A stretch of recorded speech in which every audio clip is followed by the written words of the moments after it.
agree with Trump's vision of getting all the hostages back home, even if it means to end the war? Well, I'm not sure that you articulate correctly what the president's vision is. You can ask, he can speak for himself. He does that very, very well. I have my own views, 3 goals, not 1, not 2, 3 goals, and I will meet all 3 goals. I think the president can help enormously. He brings fresh thinking. Any address the fact that the terrorists who murdered hundreds of people released to their home was the part of the deal? It's a horrible thing. We can't forget it. I'll never forget it, and you can't forget it.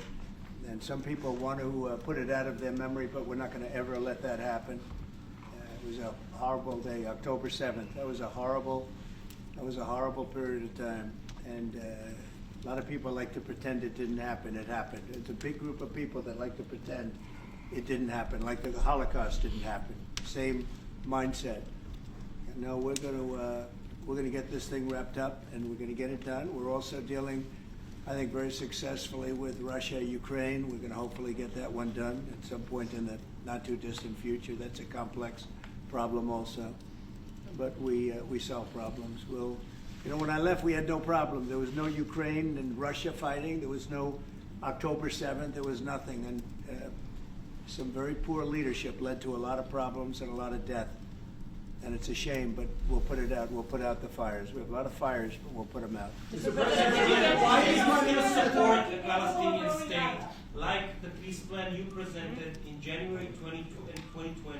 Is this plan still on the table? Well, a lot of plans change with time, and a lot of death has occurred since I left and now came back.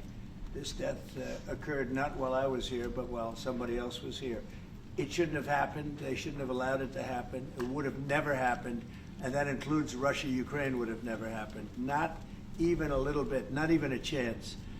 But now we are faced with a situation that's different, in some ways better and in some ways worse. But we're faced with a very complex and difficult situation, but we'll solve the problem.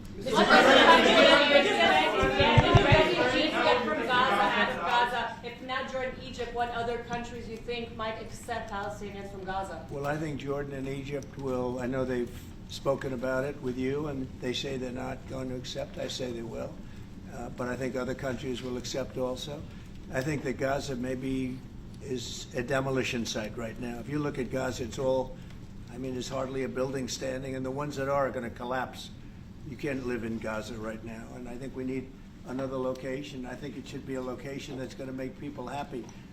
You look over the decades, it's all death in Gaza. This has been happening for years. It's all death. If we can get a beautiful area to resettle people permanently in nice homes and where they can be happy and not be shot, not be killed, not be knifed to death like what's happening in Gaza.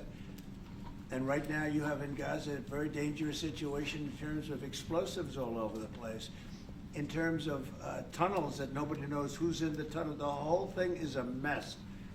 And I think that if we can resettle, and I believe we can do it in areas where the leaders currently say no. I've been saying that with Mexico, having to do with the border and all of the things, and you saw what happened, 10,000 soldiers, and they're going to do a good job. I really believe that, and I believe Canada's going to do a good job also. They said the same thing, and then they did something much different than what you were hearing. This is a very, very difficult situation, but we're going to get it solved. I don't think people should be going back to Gaza. I think that Gaza has been very unlucky for them. They've lived like hell. They lived like you're living in hell.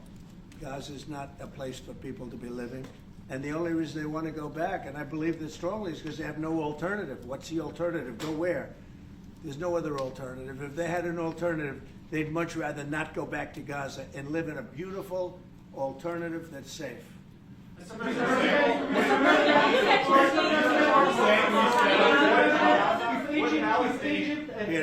would Palestinians have the right to return to Gaza if they left while the rebuilding was happening? It would be my hope that we could do something really nice, really good, where they wouldn't want to return.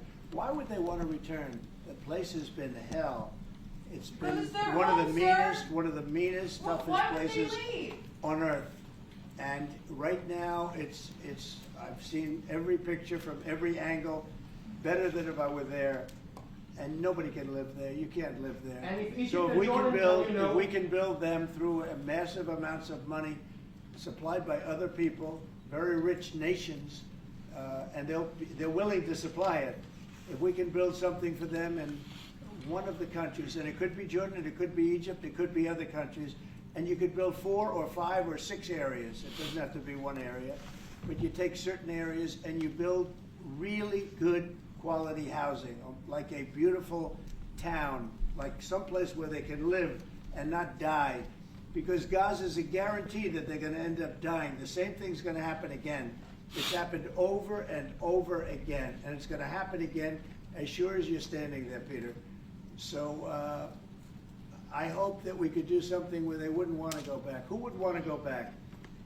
They've experienced nothing but death and destruction. And Egypt and Jordan tell you no. What will you do then? Well, I don't think they're going to tell me no. I Mr. don't President, think they're going to. What will you influence? I think they're going to tell Biden no, and I think they're going to tell other people no. So you think it will happen at the end? I think there's a good chance. Yeah, How I can many see that. people are you thinking about? All of them. I mean, we're talking All of the about Gaza. probably 1,000,007 people, 1,000,007, maybe 1,000,008.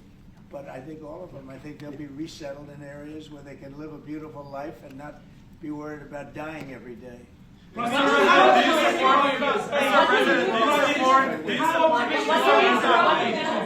Mr. President, do you support building settlements, Jewish settlements back in Gaza in the next years? Say it. Building settlements, Jewish settlements back in Gaza in the next year. Do you support this idea? I don't see it happening. It's too dangerous for people. Nobody can go there.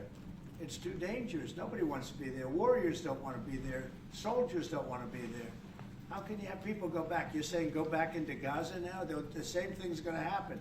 It'll only be death. The best way to do it is you go out and you get beautiful, open areas with the sunlight coming through. And No, you that's build not what I meant. I something meant nice. building Israeli They are not settlements going to back want in Gaza. They are not going to want to go back to Gaza. Prime Minister Netanyahu, what is your message to the families of the hostages that look at this deal, that worried that this deal won't go through? What do you say to them in this moment? Same message I said from the beginning of the war. We'll get them out, get them back. We got over 70%, close to 75% of the people who everybody believed will not get out. We got them in successive deals, and most recently with the help of President Trump. We're not going to give up on any of them, and we're not going to give up on our other war aims. Hamas is not going to be in Gaza, and we're going to get everyone back. And you would not have. Prime Minister, how optimistic are you about reaching phase 2 of the ceasefire? How optimistic are you about that happening? Well, we're going to try. That's one of the reasons, one of the things we're going to talk about here. And if we, you know, when Israel and the United States work together, and President Trump and I work together, you know, the chances go up a lot. It's when we don't work together, Israel and the United States don't work together, that creates problems. When the other side sees daylight between us and occasionally in the last few years, to put it mildly, they saw daylight, then it's more difficult. When we cooperate, isn't it the right chances time are to hit good. once and for all? Say it. Now that Iran is so weak, isn't it the right time to hit their nuclear facilities once and for all? So you say Iran is so weak. I appreciate you saying that. They're not weak. They're very strong right now, and we're not going to allow them to have a nuclear weapon. It's very simple. You know, I signed a very strong proclamation. Iran was in big trouble when I left. They were broke. They didn't have money for Hamas. They didn't have any money for Hezbollah. You had no problem. October 7th could have never happened. When I left, October 7th could have never happened. And frankly, Russia and Ukraine, as I said, could never have happened. They became very strong very fast. They sold massive amounts of oil to China and everybody else who would not buy the oil when I was president, because we said, don't buy the oil. And they became very rich very quickly. But they're not weak. They're not weak. They're strong. Doesn't mean they won't be weak. But you know what? We just don't want them to have a nuclear weapon. They can't have a nuclear But the weapon. Prime Minister, sorry, Mr. President, the Prime Minister wants you to strike Iran. That's what he wants. You don't know what he wants. What do you know about anything? Go But ahead. is that option is on the table? Yes, please. President Trump, is that option on the table? Areas for Gazans. You're not just talking about Jordan and Egypt. No, could be other places too. So in the Gulf. There are many people that have reached out, many countries, many leaders of countries that have reached out that would like to participate in that. Doesn't have to be Jordan and Egypt, but I think it would be also them. Mr. President, your relationship with Mr. Netanyahu knew ups and downs. How would you describe it right No, now? I think it's mostly ups. Mr. President, the Palestinian Authority shouldn't rule Gaza because Gaza will be empty? What?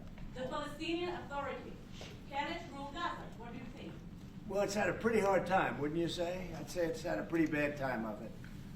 Mr. President, Qatar has, you've criticized in the past as a funder of terrorism, so is the Prime Minister. Do you think they're part of the solution or part of a problem moving forward? I think they're trying to help. Qatar Yep. is absolutely trying to help. I know them very well, and they're doing everything they can. Very tough situation, but they are absolutely trying to help. Will you Okay, visit Israel? thank you very much, everybody.